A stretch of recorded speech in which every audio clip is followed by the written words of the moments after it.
Salmo 103, irmãos, é um salmo de Davi. Davi foi o grande poeta, o grande músico, o grande guerreiro, o grande pastor de ovelhas no Velho Testamento. Davi teve uma infância meio esquecida. Eu sempre gosto de dizer que a vida de Davi se divide em 3 partes. A primeira parte da vida de Davi, ele era um filho meio colocado a escanteio, e ele cuidava das ovelhas do pai. A segunda parte, que eu chamo de um Davi fugitivo. Ele é ungido rei na sua casa, diante dos seus irmãos, e a partir dali, a vida de Davi dá uma reviravolta, e ele vira um rapaz perseguido por quase 16 anos pelo rei Saul. Essa é a segunda parte. A terceira parte da vida de Davi é a parte quando Davi então é ungido, é aclamado rei de Israel e de Judá, e se torna aquele rei que iria colocar nos ombros de Jesus Cristo aquele título maravilhoso, o Filho de Davi. A vida de Davi, irmãos, foi uma vida muito difícil. Quando seu pai, esquecendo-se dele, ouviu o profeta Samuel dizer: por acaso você não tem outro filho? Ele, é mesmo, eu tenho um outro filho, mas ele está cuidando das ovelhas. Em outras palavras, talvez Davi não era considerado nem pelo seu pai. Talvez você entrou aqui nessa noite e tenha um sentimento de abandono, um sentimento de repente não ter sido considerado pela sua família, um sentimento talvez de profunda rejeição. Muitas pessoas hoje, infelizmente, convivem com esse sentimento, um sentimento de que foram rejeitados, um sentimento de que foram colocados à mercê, à parte, e de repente não conseguiram fazer parte daquele convívio fraterno, do amor fraterno, do seio de uma família. Talvez você possa se sentir assim. A Bíblia diz que quando Samuel foi à casa de Davi, 1 Samuel capítulo 16, porque Deus tinha dito a esse profeta que de lá sairia o rei de Israel. O seu pai fez desfilar os seus irmãos, você conhece a história. E começando pelo mais alto, pelo mais bonito, pelo mais atraente. Afinal de contas, que porte tem esse menino, né, meu pastor? Deve ser esse o rei. Mas a Bíblia diz, irmãos, que Jessé fez desfilar os seus filhos diante do profeta, e um a um o profeta, Deus diz para o profeta: não é este, não é este, não é este. Ao ponto de Samuel chegar para Jessé e dizer o seguinte: mas não é possível, Deus não erra, você não tem mais filhos? Aí ele se lembrou de Davi, e Samuel então vira para ele e diz assim: chama o teu filho, porque enquanto ele não chegar aqui, eu não saio daqui. Ele mandou chamar Davi. A Bíblia diz que Davi estava nos campos, já havia mais de uma semana. Imagina o estado daquele menino, cuidando de ovelhas longe das plagas do pai, há mais de uma semana. Esse menino então volta e entra em casa. Agora você imagina o estado que o Davizinho entrou em casa. Um adolescente, um jovem, e de repente ele entra em casa arrumando meio a roupa, porque estava diante do grande profeta, e de repente ele entrou meio assim envergonhado, porque não estava vestido direito, não estava cheirando lá essas coisas para um culto de domingo da IPVO, mas de repente chegou assim meio atabalhoado, meio esquisito. Mandaram chamar ele às pressas, e ele veio do jeito que ele estava. Mas o texto é tão lindo, irmãos, que quando Davi entra daquele jeito, meio sem saber o que é, puxa, por que me chamaram? Eu estava lá cuidando das ovelhas. Quando ele põe o pé dentro de casa, Deus fala para Samuel: é este. E a Bíblia diz que Samuel tirou o seu chifre de azeite, e diante de todos os seus irmãos, Samuel ungiu Davi, rei de Israel. E aí, irmãos, tem uma palavra muito linda no texto. O profeta Samuel diz: olha, Deus não vê como o homem vê. O homem vê a aparência, Deus vê o coração. E Davi, irmãos, a partir daí, a vida dele virou um tormento, porque Saul, motivado por uma ira insana, enciumada, começa a perseguir Davi. Por quê? Porque Deus começou a levantar Davi, e Deus começou a diminuir Saul. Se Saul compreendesse o que João Batista compreendeu, seria tudo mais fácil, né? Né, Antônio? Quando João Batista veio como precursor de Jesus, como o arauto das boas novas, apontando para o Cordeiro, quando eles interpelaram João Batista, que tinha vindo um outro, que batizava e que fazia e acontecia, João Batista, irmãos, não agiu como Saul. Ele dá uma resposta extraordinária. Ele diz assim: aquele que tem o noivo é a noiva. Olha que resposta linda. Aquele que tem o noivo é a noiva. O que João Batista estava dizendo? Olha, Jesus veio, ele é o noivo, e ele veio para a sua igreja é a noiva, então é ele que deveria vir. E aí ele acrescenta algo maravilhoso: convém que ele cresça e eu diminua. Irmãos, se Saul fizesse isso com Davi, mas Saul, ao contrário, enquanto Davi crescia em graça e diante de Deus, porque Davi era um homem muito humilde, sempre foi a vida inteira. A Bíblia diz que Saul perseguiu duramente Davi, até terminar do jeito que termina, consultando necromantes, consultando os mortos. A vida de Saul, irmãos, teve um início glorioso, mas teve um final deplorável. Isso é um alerta para mim e para você. Tem muita gente que começa bem na caminhada cristã, mas está trilhando um caminho que pode terminar muito mal. Saul terminou mal, louco, insano, negando ao Senhor, e pediu que o seu escudeiro o matasse, para ele não cair nas mãos dos inimigos. Oxalá ele tivesse compreendido que o tempo dele havia passado, e que aquele rei ungido por Deus, escolhido por Deus, que era Davi, havia chegado.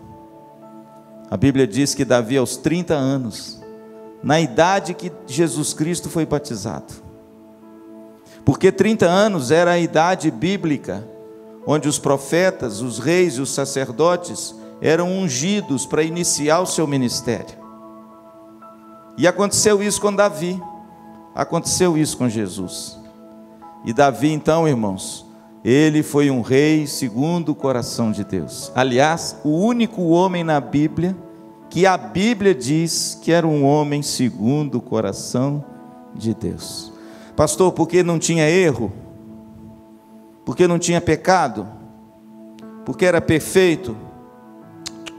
Porque amava o Senhor, porque era um coração temente ao Senhor, e quando confrontado pelo erro, tinha a humildade de reconhecer o seu erro, se arrepender e voltar atrás.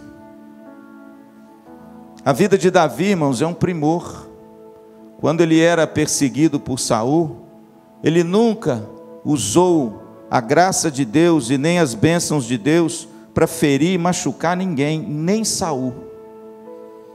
Certa feita, você conhece o texto, certa feita Davi estava numa caverna, se escondendo, como um bicho, como um animal. Pastor, quanto tempo Davi se escondeu? 13 anos. Você sabe o que é isso, irmãos?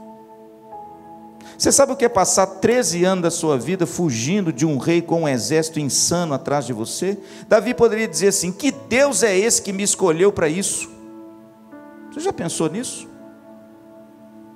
Que Deus é esse, que rei é esse, que vive fugindo a vida inteira, que fica em cavernas para lá e para cá, e com um rei insano, com um exército atrás de mim? A Bíblia diz que Davi estava com seus homens, os seus valentes, e cujos valentes era só a escória. Você conhece o texto? A Bíblia diz que os endividados, os amargurados, aqueles que... aqueles em aperto, Todos aqueles homens que de repente não deram certo na vida e estavam com o coração amargurado, em aperto, endividado, cheio de problema, o texto diz que eles se agregaram a Davi. Só gente boa. E a Bíblia diz que Davi se tornou chefe deles. E esses mesmos homens, amargurados, endividados, com a vida toda arrebentada, se tornaram os valentes de Davi. Amém? Eu acho que isso é uma bênção muito grande. Sabe por quê? Porque não é assim que somos nós, quando a gente se achega a Jesus. Nós não estávamos assim. Nós não éramos assim. E de repente, irmãos, esses homens estão com Davi. Saul entra na caverna para aliviar o ventre. Naquele tempo não tinha essas coisas chiques aí não. A Bíblia diz que Saul entrou no fundo da caverna. E aí, irmãos, quando ele está lá, tira sua capa, deixa sua espada. Quando ele entra no fundo da caverna para aliviar o ventre, a Bíblia diz que Davi está lá no fundo. Do lado dele, ele não vê Davi. Davi pega a espada e corta um pedaço da capa de Saul e guarda. Saul alivia, o vento termina, põe a capa e sai. Quando Saul sai e atravessa o rio, Davi chega na beirada da caverna e diz: ó rei, Saul meu senhor, o Senhor hoje te entregou nas minhas mãos. Mas eu sei que tu és o ungido do Senhor, e quem sou eu para levantar a mão contra o ungido do Senhor? E para provar que Deus te entregou na tua mão, olha aqui. E mostrou para ele um pedaço da capa que ele tinha cortado. Quando Saul olha Davi, vê aquele pedaço da capa, ele diz assim: Davi meu filho, tu és melhor do que eu.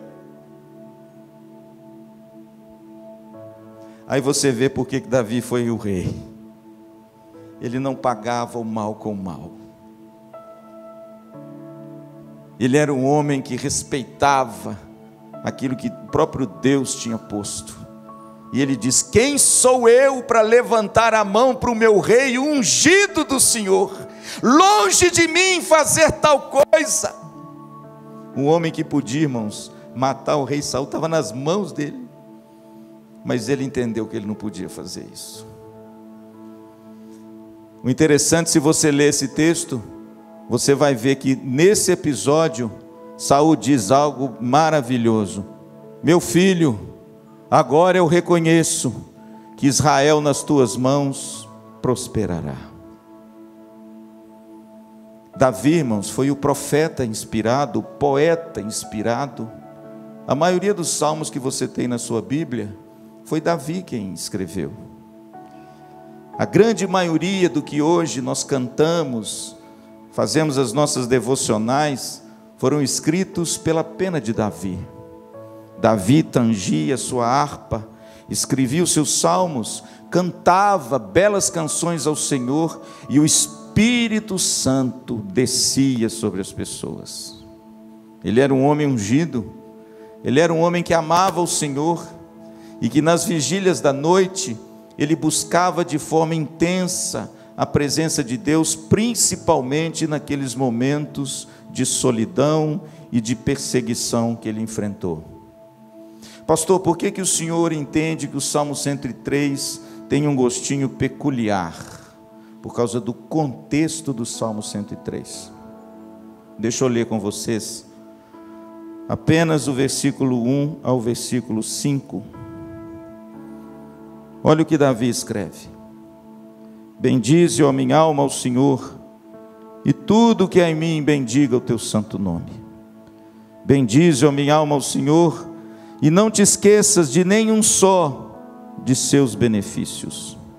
Ele é quem perdoa todas as tuas iniquidades, Ele é quem sara todas as tuas enfermidades. É Ele quem da cova redime a tua vida e te coroa de graça e misericórdia. É Ele quem farta de bens a tua velhice, de sorte que a tua mocidade se renova como a da águia.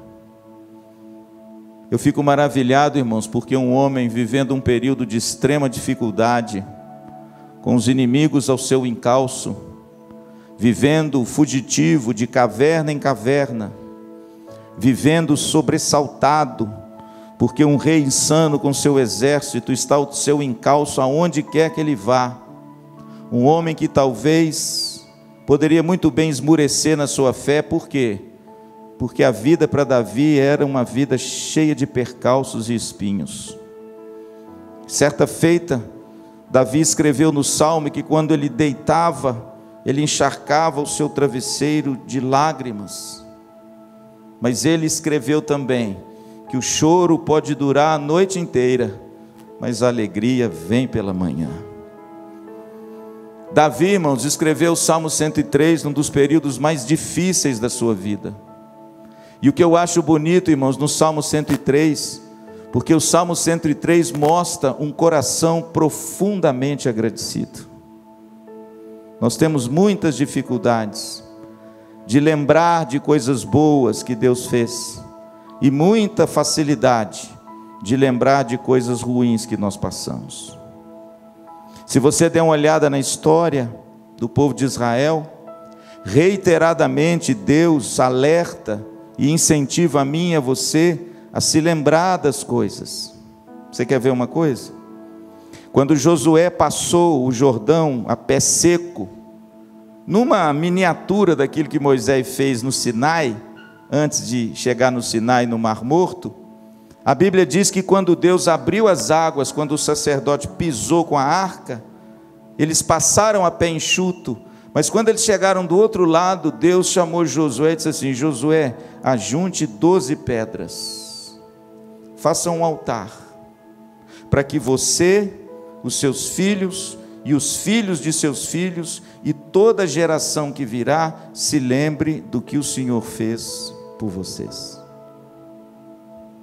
Você pode ver, querido, que na Bíblia, reiteradas vezes, existe um apelo para nossa lembrança, para o nosso coração se voltar a Deus em gratidão por tudo que o Senhor Deus tem feito.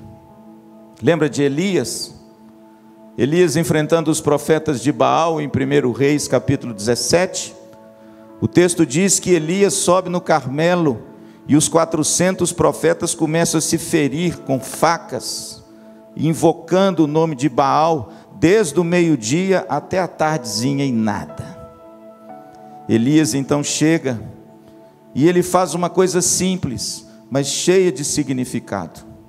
Antes dele orar, desafiando os profetas sobre quem era o verdadeiro Deus, Deus diz para Elias uma coisa fenomenal. O quê?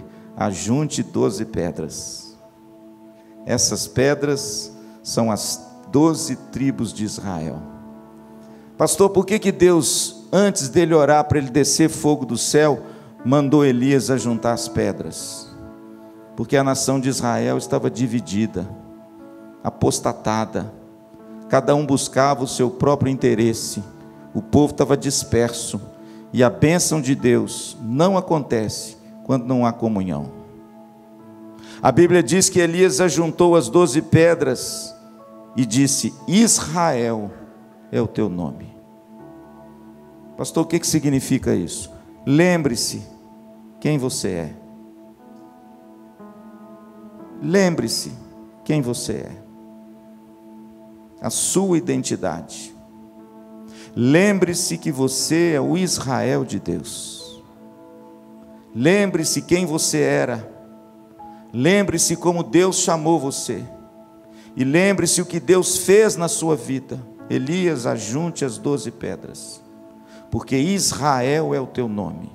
A nação tinha perdido a identidade. A igreja de Jesus Cristo de hoje também tem perdido a identidade. Não sabemos quem somos. Somos muito parecidos com tudo, e não nos parecemos mais com aquele que deveríamos parecer, com Jesus.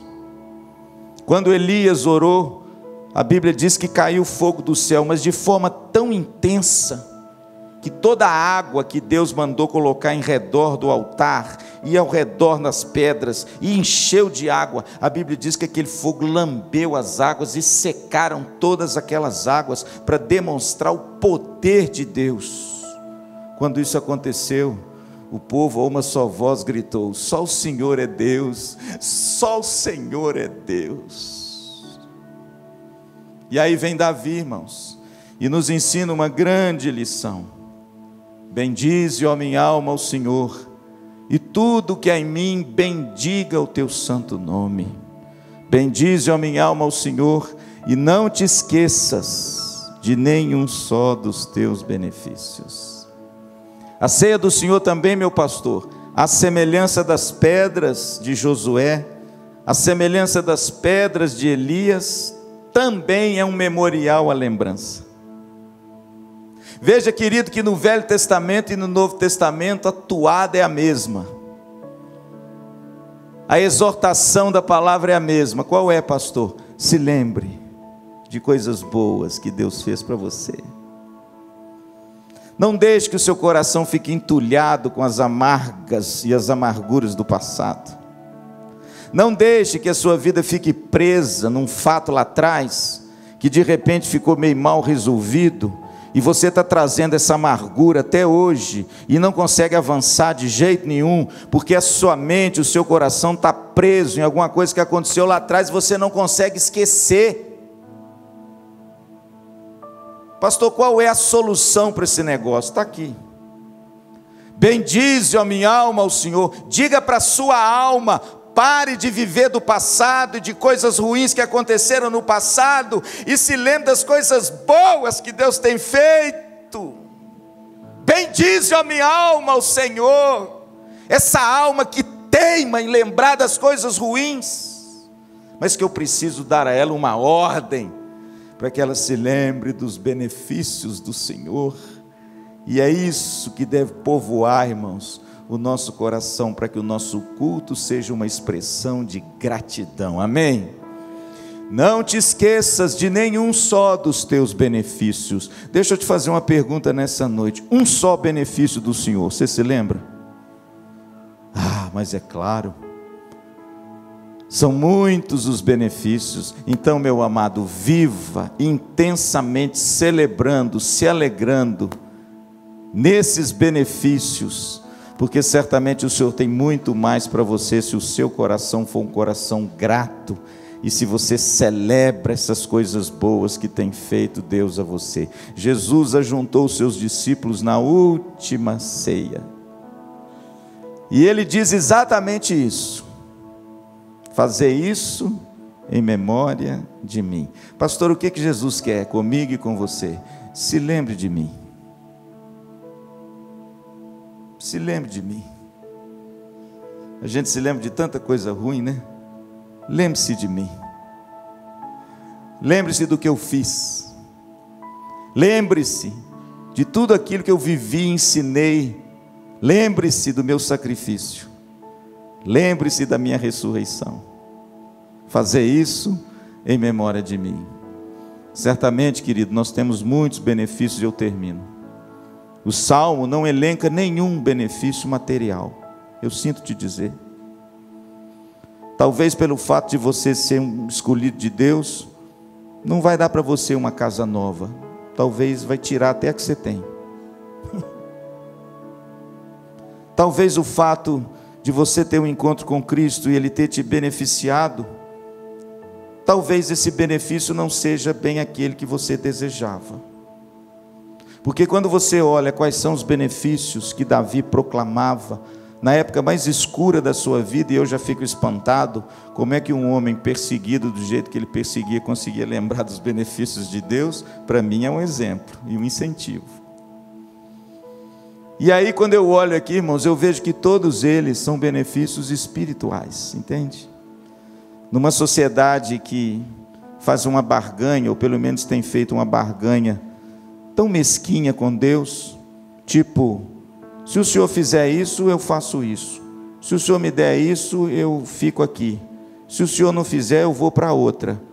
Se o Senhor não me servir, não presta. Numa sociedade, irmãos, que está vivendo uma barganha com Deus para suprir prazeres e desejos pessoais, a gente precisa lembrar de forma muito firme Quais são os reais benefícios que eu e você temos que celebrar todos os dias na minha vida? Pastor, o que Davi nos ensina com respeito aos benefícios? O primeiro deles é o perdão. Versículo de número 3. Ele é quem perdoa todas as tuas iniquidades. Ele é quem sara todas as tuas enfermidades. O maior benefício, irmãos, que nós recebemos de Jesus é a cruz. A cruz é o maior benefício que nós temos, por quê? Porque há perdão na cruz, há reconciliação na cruz, há recomeço na cruz, há restauração na cruz. Eu digo que o que o homem moderno necessariamente, desesperadamente precisa é de perdão. Por quê? Porque a Bíblia diz que ele está morto nos seus delitos e pecados. Quem é senhor da vida do homem caído é o pecado. Ele serve a sua própria carne. Ele é escravo da sua vontade. E ele vive sobre o poder e o domínio de Satanás. É isso que Paulo escreve em Efésios capítulo 2. Ele segue o curso desse mundo. Ele anda segundo o príncipe da potestade do ar. E ele é, por natureza, filho da ira. Pastor, o que ele precisa? De perdão. Pastor, o que eu preciso? De perdão. Porque o perdão restaura. O perdão recomeça. O perdão é ar fresco. O perdão é sorriso nos lábios. O perdão é dormir bem de noite. O perdão é você olhar para frente. O perdão é você olhar para Cristo. O perdão é você retomar o curso da sua vida com aquele propósito glorioso que Deus tem para você. Sem perdão, tudo está amarrado, tudo está truncado, tudo está amargurado. Nada vai para frente. O que o ser humano precisa é de perdão. E Cristo te oferece o perdão, se você reconhecer o seu pecado. O segundo benefício, versículo 4, Cristo é aquele que te dá a vida eterna. Olha que coisa. Ele é quem da cova redime a tua vida e te coroa de graça e de misericórdia. Irmãos, que coisa linda. A Bíblia diz que Jesus Cristo nos deu a vida eterna, amém? Ah, pastor, mas ninguém quer morrer. Tá certo, eu também não quero não, hein? Eu não quero morrer não, irmãos, eu quero viver, a vida é boa, eu amo a vida é um dom de Deus, não é? Está escrito isso. Deus nos deu a vida, e essa vida eu quero vivê-la intensamente. Agora, uma coisa, irmãos, é você querer viver, outra coisa é você ter medo da morte. É bem diferente. Tivemos essa pandemia longa e agora estamos saindo dela, graças a Deus. Quanto desespero, irmãos. Quanto medo exagerado de morrer. Quantas coisas a gente ouviu, viu, presenciou e ouviu de pessoas absolutamente adoentadas espiritualmente e emocionalmente por causa da pandemia. Gente que parece que saiu do prumo, com medo, sobressaltado. E aí Davi nos lembra que nós temos que bendizer ao Senhor e se lembrar, e nos lembrar todos os dias, que Jesus Cristo é a ressurreição e a vida. E todo aquele que nele crê não morrerá eternamente, mas terá a vida eterna, amém?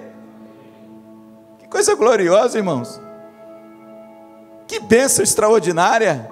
E a Bíblia diz que Ele é quem da cova redime a tua vida. O que é isso? Redimir é resgatar você da cova. Isso é glorioso demais. Pastor, quais são os benefícios de Deus? Primeiro é o perdão. Segundo é a vida eterna. E o terceiro é a provisão. Olha que coisa linda. Verso 5, e eu termino. Ele é quem farta de bens a tua velhice, de sorte que a tua mocidade se renova como a da águia. Quem farta de bens. Sabe o que significa isso, irmãos? O nosso Deus é um Deus provedor. O nosso Deus é um Deus que nos dá graciosamente em Cristo Jesus todas as coisas. É um Deus que nos sustenta, é um Deus que nos mantém em pé, é um Deus que garante a nossa salvação, e é o Deus que provê o necessário para a gente viver uma vida digna e respeitosa. Mas Ele dá muito mais do que a gente precisa, não é verdade? Muito mais. Quando Jesus ensinou os seus discípulos a orar no Pai Nosso, eu acho que Ele ensinou uma coisa linda, junto com outras coisas maravilhosas. Ele diz assim: quando orardes, vocês orarão assim: o pão nosso de cada dia dai-nos hoje. Isso é bonito, sabe por quê? Porque a provisão de Deus vem day for day, dia após dia. Não fique preocupado com o amanhã. Não andeis ansiosos com o que vestir, com o que comer, porque o Senhor sabe de tudo o que vocês necessitam. Olhem as aves do céu, olhem os lírios do campo. Deus as sustenta em toda a sua glória e beleza. Não cuidará e não sustentará vocês, homens de pequena fé? Vós valeis muito mais do que os pardais. Sabe o que significa isso, querido? Jesus é aquele que provê para nós tudo aquilo que nós precisamos. A provisão dele é maravilhosa, é abundante, é sacudida, é recalcada, vai muito além do que eu necessito. Por isso eu tenho que elevar os meus olhos para esse Deus e dizer a Ele numa noite como essa, que nós recebemos tantos irmãos: bendize, ó minha alma, ao Senhor, e não te esqueças de nenhum só dos teus benefícios. Ele nos tem feito muito bem, amém? Que Deus te abençoe, querido, e que joga fora do seu coração e dos seus lábios a amargura, a murmuração. Olha para frente, se esqueça das coisas do passado, como o apóstolo Paulo. Fixe os olhos em Jesus, tenha o coração aberto, se lembre sempre daquilo que Deus fez, que certamente Ele vai continuar fazendo mais e mais na sua vida, amém?